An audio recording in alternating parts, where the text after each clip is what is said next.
Assalamualaikum warahmatullahi wabarakatuh. Perkenalkan, nama saya Habibah Hali Patunisa Putri dengan NIM 2214514220023.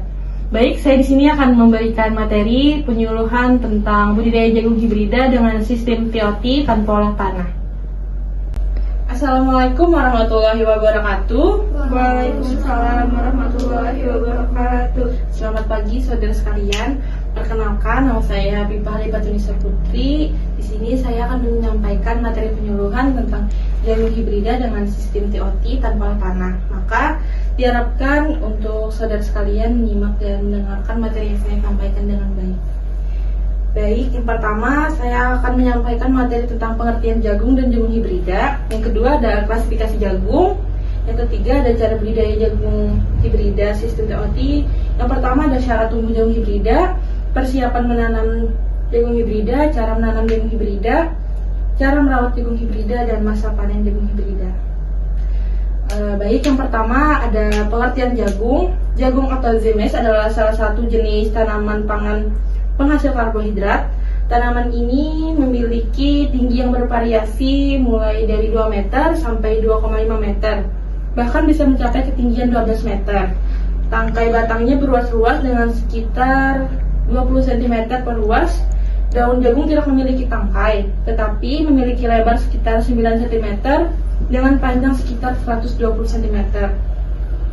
Penanaman jagung hibrida dengan sistem tanpa olah tanah TOT ini dilakukan di kelompok tani kembang bersama di Kampung Kota Makmur, Kecamatan Kuala, Kabupaten Nagan Raya dalam wilayah Balai Penyuluhan Pertanian BPP Pulau IE.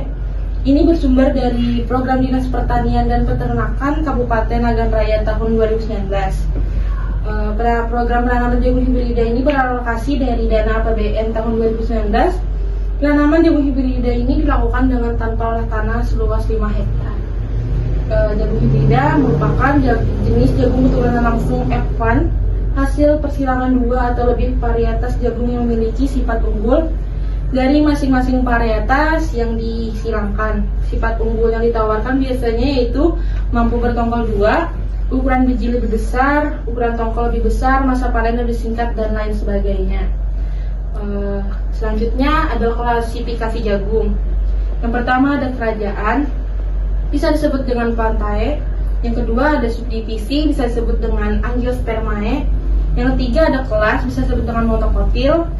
Yang keempat ada ordo yang bisa disebut dengan Poales. Yang kelima ada family yang bisa disebut dengan Vaicae. Yang keenam ada genus, bisa disebut dengan Z. Yang terakhir ada spesies, bisa disebut dengan Z-mais. Selanjutnya ada cara budidaya jagung hibrida sistem TOT. Yang pertama ada syarat tumbuh jagung hibrida. Tanaman jagung dapat tumbuh baik di dataran rendah maupun dataran tinggi dengan lahan yang terpapar cahaya matahari langsung minimal 8 jam per hari, memiliki kadar keasaman tanah pH 5,5 sampai 7,5, memiliki cukup kandungan unsur hara dekat dengan sumber air untuk penyiraman, serta memiliki tanah yang gembur atau bisa dibajak terlebih dahulu agar lembur. Yang kedua ada persiapan lahan tanam jagung hibrida. Lahan yang akan dijadikan lahan tanam jagung hibrida ini dilakukan dengan tanpa olah tanah atau penanaman dengan sistem TOT. Lakukan pemupukan dasar dengan menggunakan pupuk kandang dan pupuk kimia. Selain itu dapat pula dilakukan pengapuran dengan menggunakan kapur dolomit. Kemudian buatlah lubang tanam dengan kedalaman sekitar 3-5 cm di sepanjang alur bedengan. Yang ketiga ada cara menanam jagung hibrida. Ini jagung hibrida yang akan ditanam pastikan memiliki mutu yang baik. Kemudian tanamkan pada lubang yang sudah dibuat dengan diisi 2 biji per lubang. Tanam dan kemudian ditutup kembali dengan tanah. Maka bibit akan tumbuh setelah berumur sekitar 47 hari setelah biji jagung tumbuh sekitar 5 cm sampai 10 cm. Maka lakukan perawatan secara berkala hingga masa panen tiba. Selanjutnya ada cara merawat jagung hibrida. Lakukan penyiraman secara rutin setiap minggu sekali atau sesuai kondisi lahan dan cuaca. Lakukan pula penyiangan pada gulma atau tanaman pengganggu lainnya yang tumbuh di sekitar tanaman jagung dengan interval setiap 2-3 minggu sekali. Setelah tanaman jagung berumur 1 bulan, lakukan pemupukan susulan dengan menggunakan pupuk NPK yang dicampur dengan ZA dengan perbandingan 3:1 bersamaan dengan pemupukan. Lakukan pula penyiangan. Yang terakhir ada masa panen jagung hibrida. Pemanenan jagung dapat dilakukan sesuai dengan tujuan. Jika ingin dijadikan jagung rebus, maka jagung dapat dipanen setelah berumur 65 hari. Jika ingin dijual kering, maka tunggu hingga 90 hari. Baik, dari pemaparan materi tadi, mungkin dari saudara sekalian ada yang kurang bisa dipahami atau yang perlu diklarifikasi, silahkan mengacungkan tangan kemudian menyebutkan nama dan pertanyaannya. Baik. Perkenalkan, nama saya Asifa Nur Rahma. Saya ingin bertanya bagaimana kelemahan jagung hibrida dibandingkan dengan jagung pada umumnya. Jadi keunggulan jagung hibrida ini adalah kapasitas produksinya yang tinggi, bisa mencapai sekitar 8-12 ton per hektar.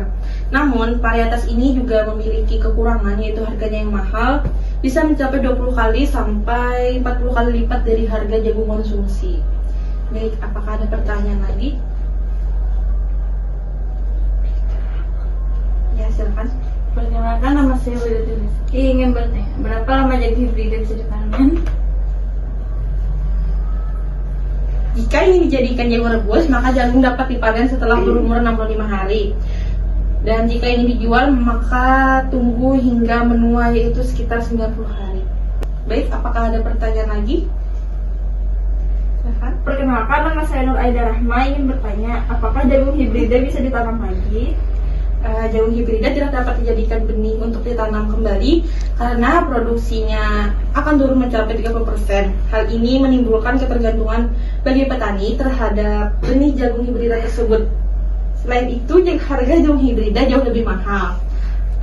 Baiklah, dengan berakhirnya sesi diskusi tanya jawab ini sekaligus penutup kita kali ini, saya selaku pemateri memohon maaf apabila dalam penyampaian penjelasan ini terdapat banyak kesalahan. Akhir kata dari saya, semoga penjelasan ini bermanfaat. Wassalamualaikum warahmatullahi wabarakatuh. Waalaikumsalam warahmatullahi wabarakatuh. Baik, sekian dari materi penyuluhan pada hari ini. Saya selaku pemateri mohon maaf apabila ada kesalahan. Akhir kata saya ucapkan terima kasih. Wassalamualaikum warahmatullahi wabarakatuh.